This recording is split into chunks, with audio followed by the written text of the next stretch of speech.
ijoolleen durbaa deemuu gaariidha moo hafuu gaariidha yoo deemte oo miidhaa siiti moo hammeenya si caalaa jenneeti xiqqoo si haasofne dhiirri moo yoo deeme waa fayyada dhiirri yoo beekama qorannaa dhuma gaggabaabaa akka fudhannetti qabaadhama. Manni keessa kan jiru tokko hin jiru kan inni kana ta'e dhiifama. Dhiirri yoo deeme waa fayyada bu'a qabeessa ta'a dhiirri yoo deeme fakkeenyaaf hojii baree dhufa namni hojii baruu dhiira sadaqee hojii hojjetee yookaanis immoo ijoollee namaarraa akka jedhamu kan akka madheen gada dhageenya sana ta'u tun taane dhiira waan hojjedha hadafan qaba wayin baradhee gala hojii keessaa jireenya keessaa waan baradhee gala jedhuu fi dhiiraaf baay'ee bareedaa ta'a ijoollee hamma innumtinuyyuu immoo biyya keessatti yoo hojii hojjechuu dadhabe amma qotee bulaa amma biyya keessa hojiin hin jiru jechuu hin dandeenya namaa guyyaa kana guutuu karaa daarii ijoollee karaa daarii teessoo agarraa wakkiif laagarii yeroo bobbaanu kana numa agarra nama hojii hojjetu caala nama karaa daarii taa'ee jimaa qamoo agarra kana biraa dhugumaa biyya keessa hojii dhabame naannoo biyya keenya kana keessa lafa duudaa takkaa takkatti qotamee hin beekne lafa ardii babal'aatu jira ardii babal'aa takkaa qotamee hin beekne akka qotee bulaattis akka warra magaalaattis ni rakkatin immoo rakkina keenyatiyyuu qaxxaamura akka waan fooyyeffachuu barbaanne fakkaata qaxxaamuruma agartee dafnee bal'inatti ba'uu akka waan barbaannu fakkaata malee biyya keenya keessatti namni yaalii godhee yookaanis immoo warri hojjetaa jiru ittuma milkaa jira jechuudhaaf hin jedhe hedduu milkaa jira namnitti. Ammas immoo ijoolleen akkanitti qorannaa hedduu kana ergaa naqadhaqqabu keessatti yoo heerumte soo bultiin yeroo ammaa kana keessa ijoollee hedduu diigamaa jira biyyi nagaan qabu maal ta'e waan inni ta'e hin beeku bultiin baay'ee diigamaa jira keessatti zamana dhiyeenyaa kana abaluu yooma haadha manaatii wajjin taa'e abaluu yooma abbaa manaatii wajjin teessee jedhanii sababa kanaafis ijoolleen akka abdii kutattee biyya keessaa yaa jirtu nan dhagaa baay'ee ergaa baay'ee isaan na bira dhufe kana jechuun ijoollee warri rakkataa ammas nagaadhuma wajjiniin jira ummanni waa tokko hin qabne miskeenni baadiyyaa akkuma duriitti wajjiniin jira irra caalaa akkan qoradhee akkan argetti immoo warruma waa qabu bira rakkoon jira. Warra gartee wajjin argatee horate warra gartee wajjin taa'abii argateetu wajjin jiraachuu dadhabe gaafa rakkinaa wal danda'aniiti gaafa bal'inaa wal dadhaban akkan argutti akkan dhaga'utti irra caalan akkas maal ijoollee rakkinni keenya gaariidhaadha yeroo tokko tokko nama jechisiifte rakkina yeroo jedhamus waan nyaata dhuguu qofittiidhaan yoo rakkina jennamu rakkina jechuun isa kamii jennee akka nuti qorannullee nu barbaachifti maaliif isa kamiin rakkina jedhaa irra utuu sila rakkataan jiraachuu baate bar namni baratu hin jiru utuu rakkataan jiraachuu baate biyya tokko waraana argatee ijaarrachuu hin danda'u bar biyyi kamuyyuu baratee sadarkaa biyya bulchuu kan danda'u yoo rakkate qofa yoo rakkanne koo waa gochuu hin danda'u argachuu namni utuu sila rakkataan jiraachuu baate bar namni minaan daaskisee namaa fiduu hin jiru inni daaskisu suni waan isin dhibu isa daaskisutti naafa malee abbaa wucotti mun naafu la rabbiin achumatti isa dhoske waan ajaa'ibaati ijoolleen lawzii gurgurtu isa lawzii gurgurtutti naafti malee abbaa fooqitti ni naaftu min al-ajaa'ib qudrat Allah akkoo barbaade ilaal inni ijoolleeni akkasii warri miidiyaa irratti jecha hamaa dubbattan ergaan immoo asiin natti dhufeeti warri jecha hamaa dubbattan jecha hamtuu fokkiftuu keessatti dubartiirraa waan fokkisee keessaa adada hin qabne gaafa ijoolleen ati akkoo taatuuf miidiyaa banatti jecha akan keessan agartu maaluma jetti jettee yaadda adda kan dubbattu birmaduun ofii jechuma kanaa afaaniin ba'a ofii nama jetti lubbuun dogoggoruu waanuma jiraatii garuu haddii kana hin fokkifnaadha keessatti dubartootuma afaan oromoo haasa'u irraa dubbiin haddii kana hin fokkisaadha haddii kana hin gahaadha wanni dhaga'u ajaa'iba duwwaadha almuhim dubbiin ati hadha gabaabumatti lafa keesse kun gabaabumatti dubbatti kun wallahi waan inni hojjechuudhaa deemu dhalli dhala keetti amma guyyaa qiyaamaatti si abaaruu saa kana hin jaallatte moo rabbumaanii namaniin yoo amante maaluma siin jira rabbiin ati boor fuula isaa tokko lammaffaa immoo ummata wallaalaan yeroo biyyaa bahi jedhe biyyaa ba'uun dagaaginaa miti biyyaa ba'uun guddinaa miti biyyaa ba'uun beekumsaa miti biyyaa ba'uun maatirraa fagaachuun maatiin si arguu dhabuun dagaagina miti, guddina miti, beekumsas miti. Si arguun maatiin argaan jiru jettee yoo waan haasaa jiraatte borii ofiitii yaadaan jirtu jechuudha. Tokko lammaffaa immoo intalli jechi akka sana fakkaatu miidiyaa irratti gabbaate kun boraadha manaa namaaf ta'uu hin dandeessi. Abbaan manaa haadha manaa akka sanaa godhatu nama jiraataa laata? Wallaahi ani hin beeku. Almuhim yeroo dhumaaf illee yoo fakkeessuudhumaaf illee wajjiniin fuudhee wajjiniin jiraate illee adada dubbii waan akkana arguun namni guddataa deema achitti nafu. Of baraa deema gaafa of bartee hokkam taata. Kan akkana jedhaa baate sun miidiyaan hin badu. Miidiyaarra keessa wanitti miidiyaarra keessa sun laaftuutti hamma guyyaa qiyaamaatti walitti kuusamee si eega.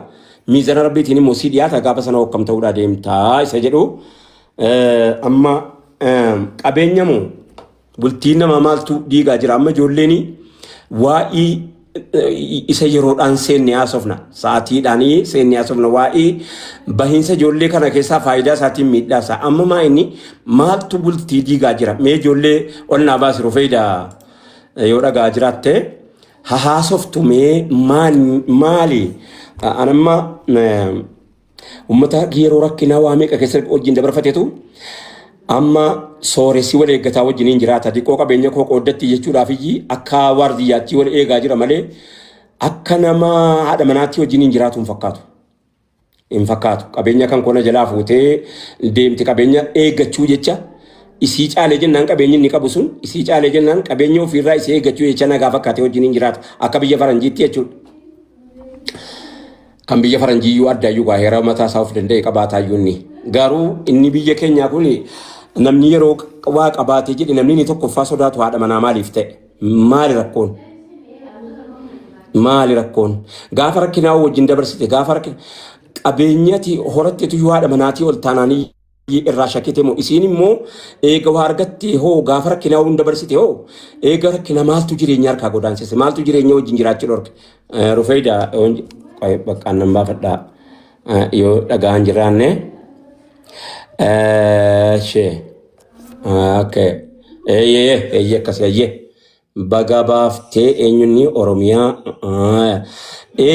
amma rakkoon akka kanaa kun biyya Arabaa keessa qofitti itti dhageenye ture amma dura biyya Arabaa keessatti guyyaatti baatiitti giraafii ilaaluu dandeenya daataa isaa bannee ilaaluu dandeenya onlaayinii waan ta'eef AI waan ta'eef namni bannee ilaaluu danda'a biyya Islaama ofiin jedhu hammam akka tokko bultiin akka inni abbaan isaa rakasa ta'ee jedhe silaa bar bultiin irra qaalii wayiiti bar akkamitti namni obboleettii ofii dhiiraa kenne obboleettii namaarratti yoo dhiira ta'es yoo isii taate immoo maal abdatteetti egereessaa biyyootuma silaa Islaama jedhamu miidhaa ijoollee keenya irraan inni ga'e guddaan ijoolleen durbaa biyyoota Islaamaa reetee biyya Islaamaan jiru si'aa jirti akka jirritti jiraatan itti galtee jiraachuu barbaaddi.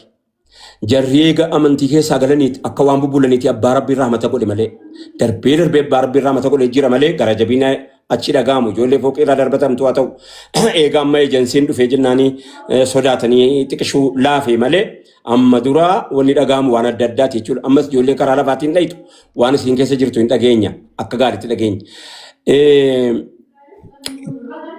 Akka sana se'anii eega galanii biyyatti ijaarratanii diigamuun kuni muuxannoo hamtuu wayyachi akka waan fuutanii dhuftaniiti. Silaa wayii biyya faranjii irra caalaan jira kan rabbiin sodaattu hin baay'atti laakiin yoo rabbiin hin sodaanne immoo abbuma manaa lama wajjiniin gala argeera isa kana moojuma kootiin hin arge. Waalaikum salaam warahmatullahi wabarakatuh. Nagalchisiin jira abbaan ta'e yeroo fayyada. Ishi amma eenyuun irraan jalqabaa ishi Oromiyaa.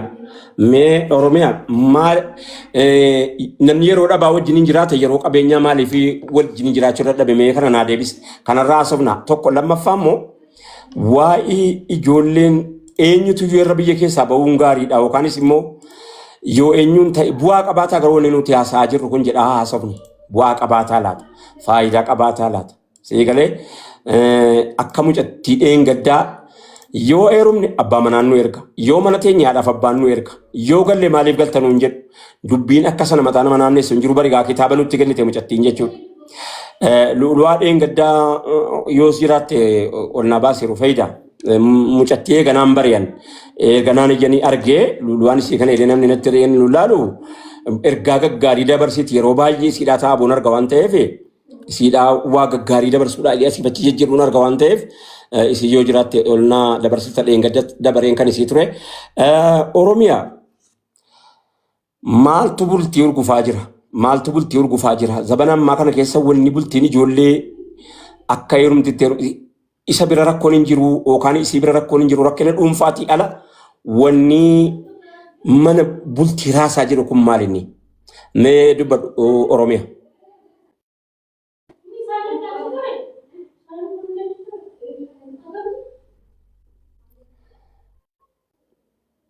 Innagao rufeeda yoo nama jiru yoo ta'e bultii. Nimbaasa yoo namni nase. Aya asu ayyee asuu ofii asuu mee dubbiin namni eenyuyyuu abbaan fedhe amantii fedhe yoo hordofe rakkoon akka kanaa yeroo ammaa kana keessa biyya keessaa waan hiikaan jidduu kana daataa manni murtii adda addaa irraa kan hin dhaga'e itti jiru tokkoffaa irratti kissiin mana murtii jiru yeroo ammaa kana keessa kissii abbaa manaatiif haadha manaati. Maali rakkoon mana seene kun maali? Isaayyuu moo irra caalaan isaanii akkam abbootii seeraa gaafadhetti irra caalaan namoota waa keessa dabarfatanii kaanii erga arganii erga jireenya jiraachuu jalqabanii jiraachuu wallaalantu baay'ata. Maa inni rakkoon mee maal jedha unbreakable. Asay. Assalamu alaikum. Waalaikumsalam warahmatullahi wabarakatuh. Akkam jirtu naguma? Nagaa gaarii galata rabbii. Wanni gaafachuu barbaade yookaanis immoo akka argitetti akka naannoo ati jirtu naannoo kamirraa bilbilaarta? Naannoo kam jirti? Ollaadhuma keessanidhaan ustaaz na beektu I think. Fuula kanan beektani? Beeke. Siidaa. Okay. Mucaa barataa mucaa miskiina shoo. Baga seenti. Mee eeguma amantii tan dhuftees maal agartee hawaasa keessaa dhufne irraa jijjiiramaa hawaasatti dhufte kanaa fi hawaasa keessaa dhufte sanaa wal bira qabiiti maaltu yeroo ammaa kana keessa bultii nama keenyaa bultii uummata keenya maaltu raasaa jira? Maali wanni urgufaa jiru maali? Tokko lammaffaa yeroo rakkinaa namni wajjumaan jiraataa jira ammas ta'u yeroo bal'inaa maaltu wajjin hin jireenya dhorke jettame? Okay. Waan jettan kanaaf isin deebisaa numa beektu osuma beektanii gaafattanii garuu ani perceptionii mataa koo islaamummaa faana ol qabsiisee maal fakkaata waan jedhurraa waa xiqqoo ishee jechuun barbaadaan.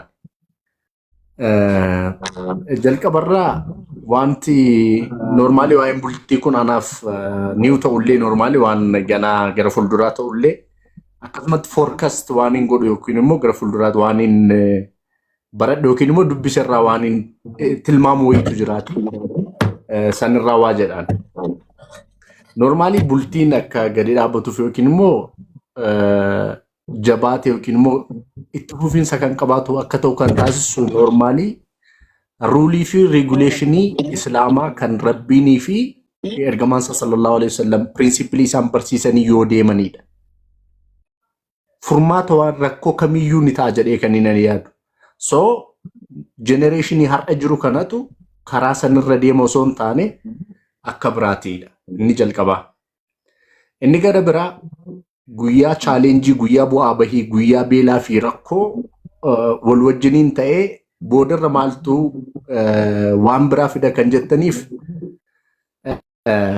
weenniin hin nyaatamu yoo beektu ta'e weenniin kan mukarra galu tokko. Bara beelaa waan nyaatan dhabanii weenniidhuma sun ajjeefatanii haati manaa fi abbaa manaa wajjin nyaatan. Gaafa beelli darbuu waa yaadatanii wal dhabdee wayii uumame isaan gidduutti. Isa foon jibicha burree nyaannee sunillee yaaddattu jettee ni jedhama. Jibicha burreen sun weenniidha. Weennii barruu nyaatan sanu. Weenniin nyaatamu. Afaan kabajaatiin waamte. Absolutely. So gaafa chaalenjiin jiru sun fedhiin ilma namaas limited ta'adha. Daangaa keessa jiraata jechuudha. Waan hin qabneefidha. Rabbiinis beekaadhuma sun keessa kaayyuu gaafassa. So at the moment gaafa waa irni godhu gaafa waa argatu fedhiin ilma namaas akkasuma ergamaan rabbii sallallahu alaihi wasallam addunyaa sijnul mu'min wa jannatul kaafir border yookiin immoo daangaa keessa jiraatu qabaadha jechuudha. So gaafa isaa dhaaballates yaa rabbi alhamdulillah karaa kee keessa kan na jiraachisu naaf taasisi jechuun darbee namni akka barbaadetti ija ofiis akka barbaade arrabni ofiis akkasuma gaafa ta'e rakkoo ta'a. Maybe eventii darbee san yaadatuu dhabuu fi fedhiin ilma namaas akkasuma wide ta'u stretch yaa'u jechuudha. Akka laastikii birriitti qabsiisan argitanii akkas gaafa ta'u rakkoodha. Ani waan inni hubadhe kanadha ustaaz ani waa hedduun beeku kan dhageeffachuufan ol ba'e sinuma dubbisuuf. Assalaamu alaikum. Assalamu warahmatullahi wabarakatuh. Fuudha jabeessuu akkaataa fuudha nu laaffisuudhaaf yeroo fuudhame jabeessuu keessatti namni ergamaa rabbii fakkaatu hin jiru. Intala isaanii Faaxumaa radiyallahu ta'ala anhaa gaafa Aliyyiidhaa kennanu Aliyyi akka waan Faaxumaa fuuchuu barbaaduuti yeroo jedhanii Aliyyiin calluma jedhu namni yeroo ammaa kana keessa maaliin argaa jidduudhuma kana erguma wal biraa baanee cidha sargeera fuudha sargeera yeroo tokko achirraa addunyaan keessa jirtu kun kitaabummaa qaraamee hin dhumne ta'ee jira. Warri waa qabu warra waan qabneef yaadaanii kaan hidhatanu warra waan qabneef yaadaanii kaan hidhanus ilmoo ofiis warra waan qabneef yaadaati miti akka inni xiqqaatti hidhatamu inni akka mucattiin yeroo maa heerumne jechuun kana baluuti malee akka isiin jettu gochuu fakkaata keessaa dhaggeeffatan dubbii kana yeroo baay'een dubbadha. Wanni akkanatti dirreetti dubbadhuu fi waa tokko waan sodaadhuun qabu waa'ee kanarratti.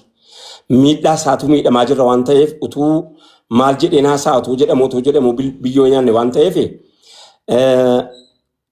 miskiinni akkamitti fuudha isa jedhamu ergamaan rabbii gahaadha.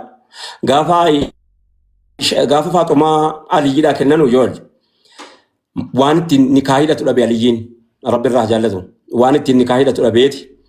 Wanti ittiin nikaa hidhatanii Faaxumaa nikaa hidhatanu dhabamee waa tokko hin jiru booddee Rasuulli alayhi salaatu wassalaam kaabbaa tokko kan hin amma dura sii kenne tokko hin qabduu jedhaniin qabaa jedheen isuma fidadhu jedhanii isumaan nikaa sii hidha tole nikaa hidhanii fi Aliyyiidhaa kaabbaadhuma isaaniitiin Faaxumaa kedhaa kennanii Faaxumaan ittiin nikaa hidhatte eega nikaa hidhattee booddee maal godhanii ijoollee maal godhanii beeytanii boroo manaa keessatti gojjoo ijaaraniif godoo bakka inni itti fudhatee galu boroo mana ergamaa rabbitti boroo mana ofitti. Bakka jarri keessa galanii aruusa seenanu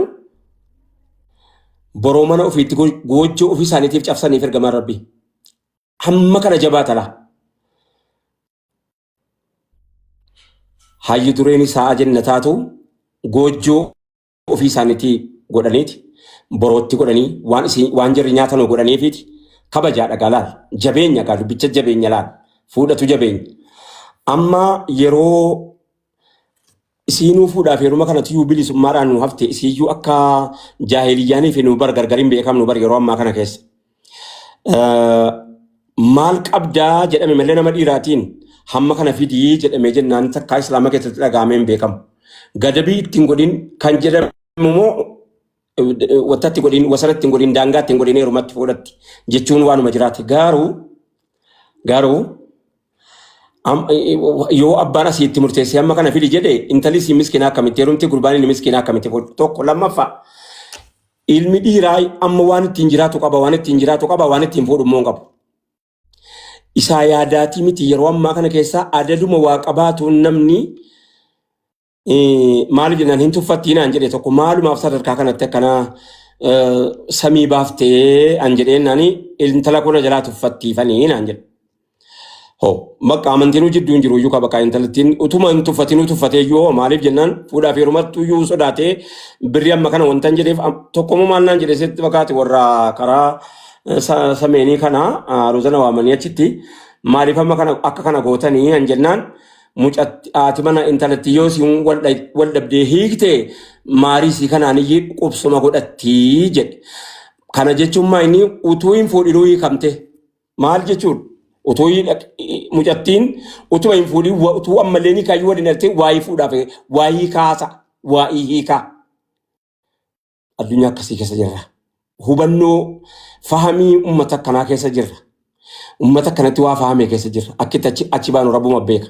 Irratti hojjan barreessin walaloodhaan dubbifne sagaleedhaan ijaa namaan galledha. Kanaafi osoo rakkoon akka kanaas jira waan ta'eef bakki kun dubartii biraa maaltu jira mee muslimaa mee dubbadhume. Eenyuun naasida eenyuun kun nasraa dubbadhume nasraasan. Assalamu alaikum warahmatullahi wabarakatuh. Warahmatullahi wabarakatuh. Ayyo. Akkam jirtu nagaadha. Maashaallah baga jiraattanii. Rabbi umurii keessan keessa barakaanuu fakaa uummallee inshaallah. Inshaallah waan kadumaa dubbiidhuma haga kanaatiin rabbiin sababaa godhee furmaata nuu godhu rabbiin haa godhu dheengaddallee dubbataa turtanii maashaallah. Wanni ijoolleen tokko tokko dubbatan illeen wama jirudha dhugaadhuma jiru. In hanqisan iyyuu malee waan itti dabalan hin jiru. Yeroo rakkoo kana laallu gaa tokkoffaa irratti namni bultii kana ijaarrachuu irratti namni keessattuu biyya arabaa jiru kun warri reef ol guddataa jirru ijoolleen zabanaa jechuudha. Tokkoffaa irratti sodaa rabbiitu nama keessa dhibee namni yoo sodaa rabbii qabaatee waliin kayyanu amma waan dacheen biyya namaa kun keessatti ijoolleen ol godhu jirtu rabbiin keenya inni manuuf obse malee waanuma dacheen nu hojjetu jechuun namni waan gurraan dhaga'utti namatti ulfaatu yoo dhaga'an immoo nama jira.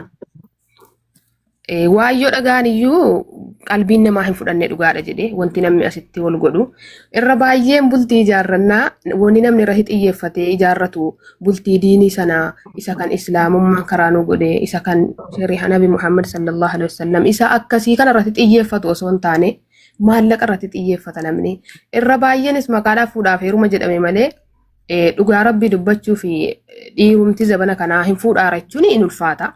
Kan inni kaa godhatullee birrii isiitiin erga ni kaa godhate waan mana baankii wayi banatitti ilaala.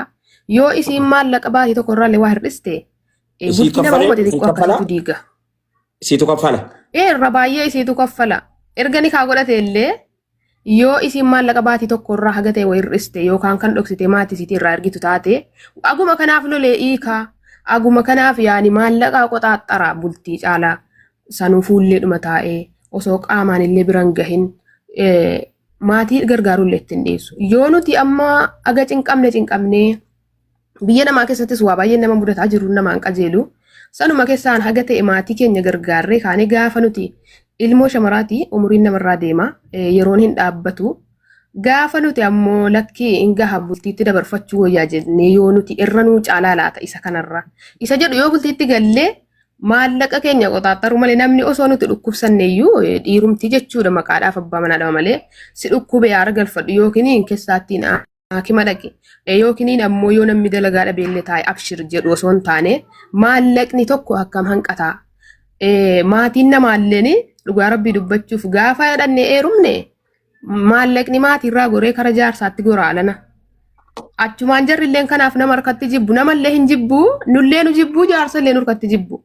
Inni sun illee yoo nuti maallaqa xiqqishoo kan dhoksinee maatii keenya arginu taane galanni keenya waggaa meeqa hagasitti bada. Gaafa ilmoon namaa waa meeqatti galtee mana ijaarrattee jiruu kootti tan gala jettee kaatu yoo waan tokko dogoggortee maallaqa baatii tokko kan achi dabarsitu taate haguma kanaaf namni hin dadhabaa yookiin hin gaheera nan dadhabee agana alana ofii kiyyaa kan harkatti qabadha yoo kan jennu ta'e aguma kanaaf bultiin keenya wanni nuti haga duraa ta'amne cinqamne jenne nurraa hafa jechuudha.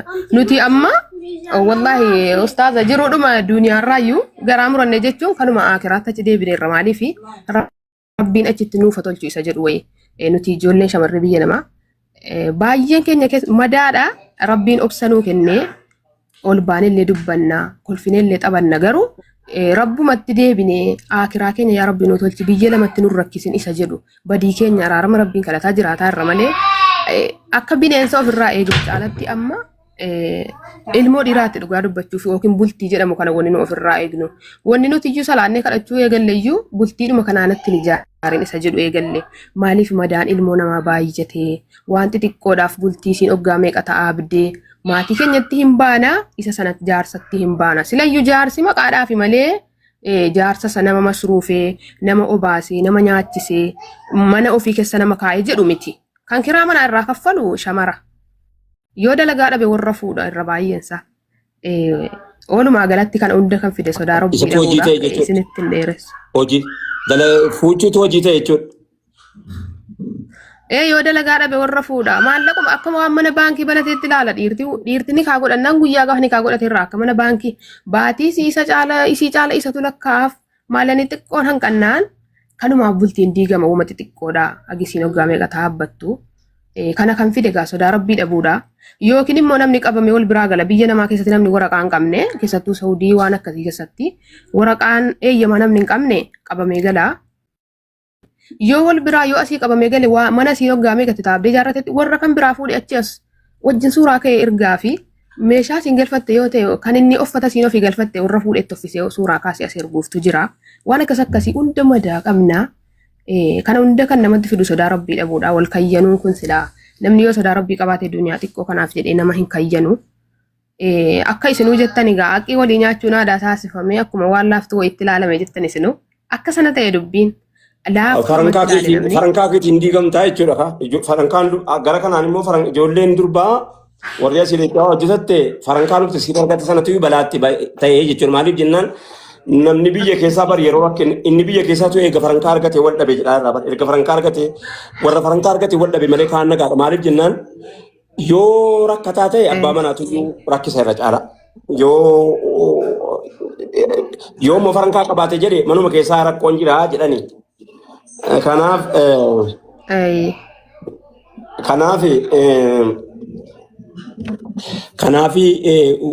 gaafa rakkinaa hoo wajjiniin jiraatame amma dubbiin amma gaalaa dubbiin inni nuu kanaan dura haasaa turre dhugaadha jechuudha. Maaliif jennaan farankaa keetiin diigamta farankaa kee barbaacha eega dhufe gaafa farankaas biraa dhabe hin deema kaa maalee garee tokko lammaffaa immoo inni farankaa kee fuudhee jennaan ati ni kaayee dhatte sun abbaa manaatii jetteetta gaafuma dura moo nan bitadheette gabaadhaan bitadheette moo akkuma shunkurtiitti moo abbaa manaatii ittanii rumee jetteeti kanatti ni kaayee dhattu.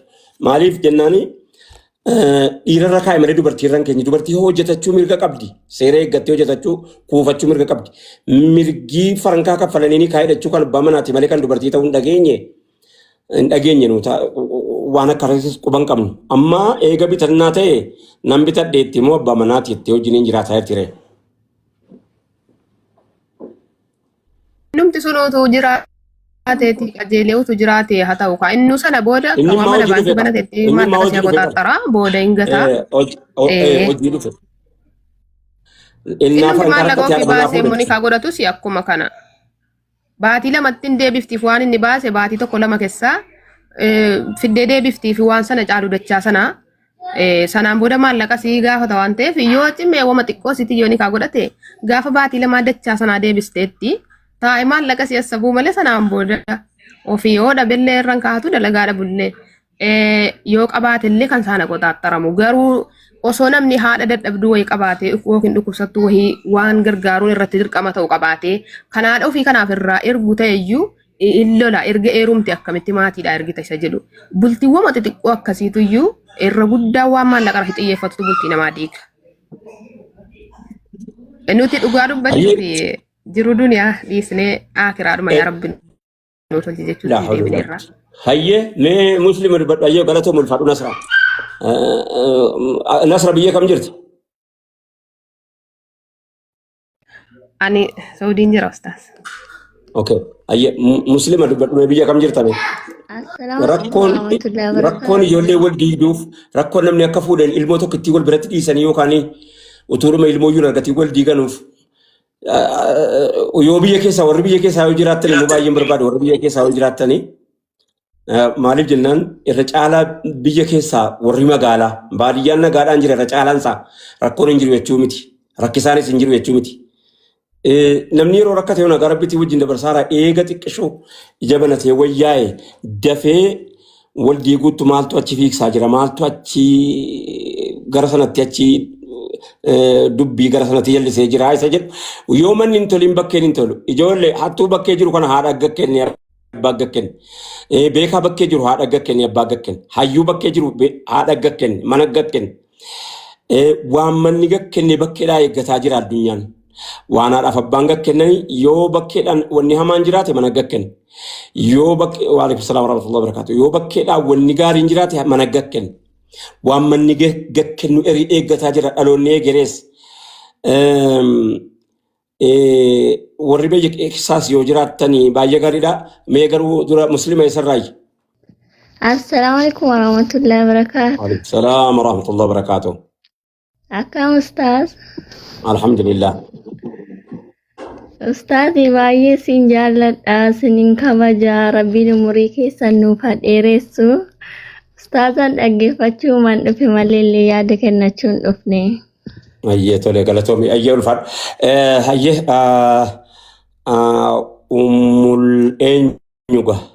ummul khayr mee eessarraayi maal agarte waan nu jedhaa jirru kanarraa maaltu raasaa jira zabana dhiyeenyaa kana maa inni raasaa jiru maal wanni raasaa jiru maaltu bultii raasaa jira dhabni raafne qabeenyi maa raasame mee natti dubbadhume ummul khayr eessarraayi.